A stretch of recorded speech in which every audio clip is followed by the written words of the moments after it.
நம சிவாய.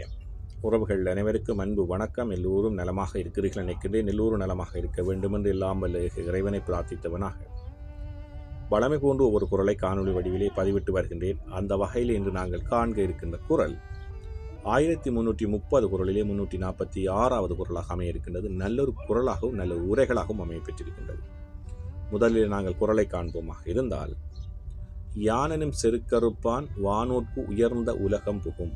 யானெனும் செருக்கறுப்பான் வானோர்க்கு உயர்ந்த உலகம் புகும் என்பதாக அமைந்திருக்கின்றது. இதற்கான முதலாவது உரையை நாங்கள் பார்ப்போமாக இருந்தால், உடம்பை யானென கருதலும் தொடர்பு இல்லாத பொருளை எனது என கருதலுமாகிய மயக்கத்தை போக்குகின்றவன் தேவர்களுக்கும் எட்டாத உயர்ந்த நிலையை அடைவான் என்பதாக முதலாவது உரை அமைந்திருக்கின்றது.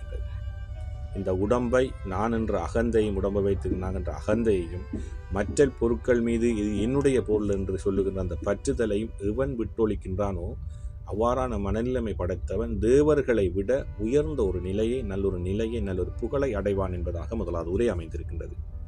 அதே போன்றுதான் கலைஞர் அவர்களும் யானெனும் செருக்கறுப்பான் வானோர்க்கு உயர்ந்த உலகம் புகும் என்ற குரலுக்காக ஒரு உரையை தந்திருக்கின்றார்கள். அதை பார்ப்போமாக இருந்தால், யான் எனது என்கிற ஆணவத்தை அறவே விலக்கி விட்டவன் வான்புகளையும் மிஞ்சுகின்ற உலக புகழுக்கு உரியவனாவான்.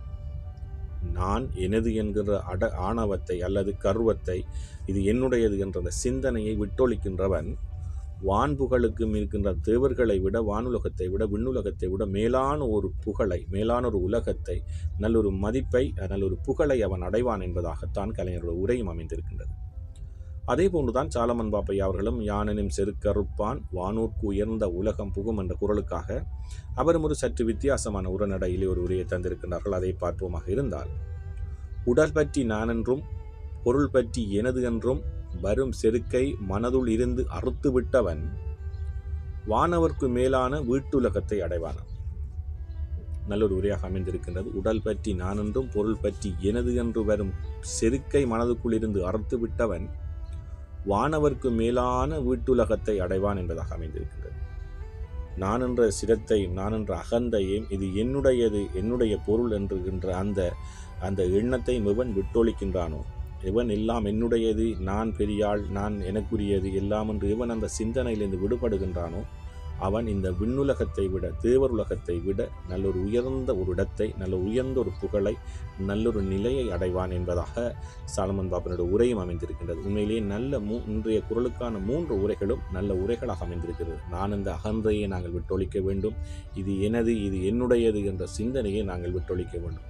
அவ்வாறு விட்டொழிப்போமாக இருந்தால் நல்ல மனிதர்களாக, நல்ல சிந்தனை கொண்டவர்களாக, நல்லொரு உயர்ந்த இடத்தை, தேவர் உலகத்தை, இறைவனுடைய பாதத்தை நாங்கள் அடையலாம். அதுக்கு மேலான ஒரு இடத்தை நாங்கள் அடைய முடியும் என்பதைத்தான் இன்றைய குரல் அழகாக சொல்லியிருக்கின்றது. நல்லொரு குரலாக அமைந்திருக்கின்றது. யானெனும் செருக்கறுப்பான் வானோர்க்கு உயர்ந்த உலகம் புகும்.